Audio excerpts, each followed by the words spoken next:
मेरा नाम कैप्टन रूहुल्लाह मेमन है। मैं 2012 में पाक फौज में कमीशन हासिल करके 125 लॉन्ग कोर्स के जरिए 50 Baloch regiment by 2 light commando का हिस्सा बना। ऑपरेशन ज़र्ब-ए-अज़्म के बाद 750 से ज़ायद इंटेलिजेंस बेस्ड ऑपरेशंस में हिस्सा लिया, 400 से ज़ायद दहशतगर्दों को गिरफ्तार किया और 10 दहशतगर्दों को अपने हाथों से वासिले जहन्नुम किया। इसके अलावा बाचा खान यूनिवर्सिटी, क्रिश्चियन कॉलोनी और मर्दान कचहरी जैसे मकामात पर होने वाले हमलों के बाद मौके पर पहुंचा और कार्रवाई में शामिल रहा।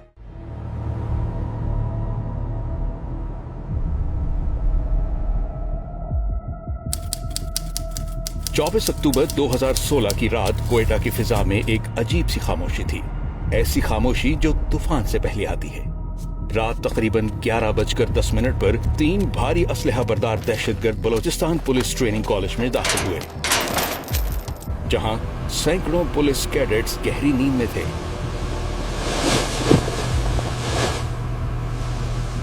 अचानक गोलियों की आवाजें गूंजी, चीखें बुलंद हुई और ख्वाब देखते नौजवान एक लम्हे में मौत के सामने खड़े थे।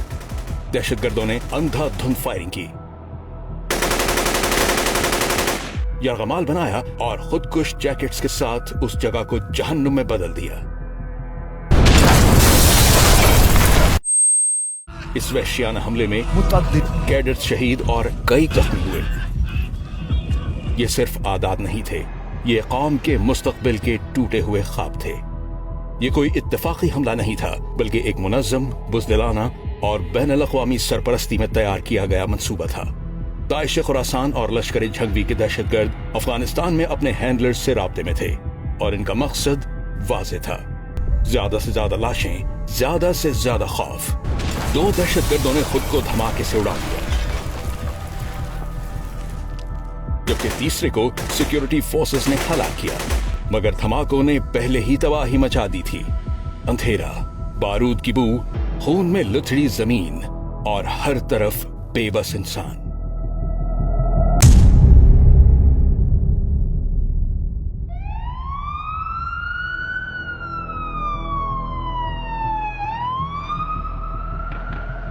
क्वेटा पुलिस ट्रेनिंग कॉलेज के इस ऑपरेशन में कैप्टन रूहुल्लाह रेस्क्यू टीम का हिस्सा थे।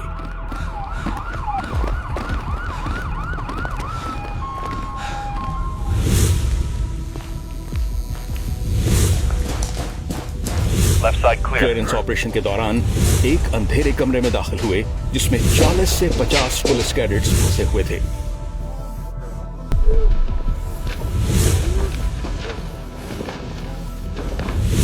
Move! Keep moving to the corridor.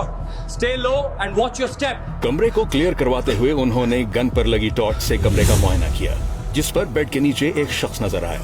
वो फौरन उसकी तरफ बढ़े और समझ गए कि ये कोई पुलिस कैडेट नहीं, बल्कि दहशतगर्द है। एक लम्हे की ताखीर भी दर्जनों लाशों में बदल सकती थी। ये वो लम्हा था जहां इंसान अपनी जान के बारे में सोचता है, और यही वो लम्हा था जहां कैप्टन रूहुल्लाह ने सिर्फ दूसरों के बारे में सोचा। कैप्टन रूहुल्लाह खुदकुश बमबार पर बगैर किसी हिचकिचाहट के झपट पड़े। अगले ही लम्हे दहशतगर्द ने खुद को धमाके से उड़ा लिया। धमाके की शिद्दत ने कैप्टन रूहुल्लाह की जान ले ली,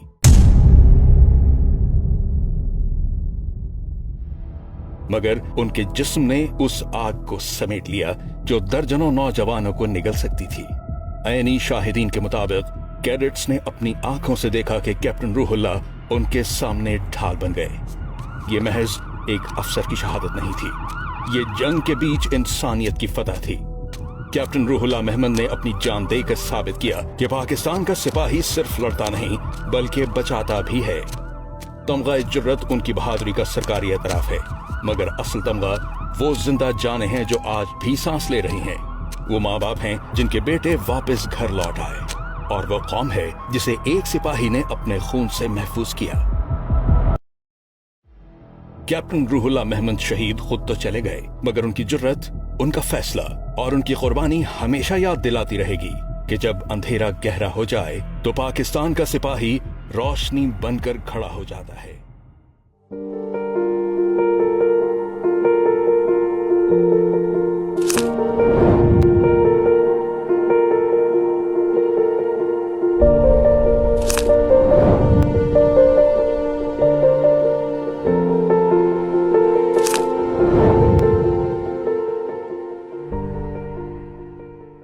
वेपन के आगे लाइट लगे होते हैं, कहते सारे अपने बंदे हो। तो हमने कहा शायद वो खुदकुश हमें बुला रहा है। तो कहते मैं SSG का एक जवान हूँ। तो कहता बेटा निकलो और हाथ ऊपर करो। जब हमने हाथ ऊपर किया तो कैप्टन की वो आवाज मेरे कानों में अभी भी गूंजती है।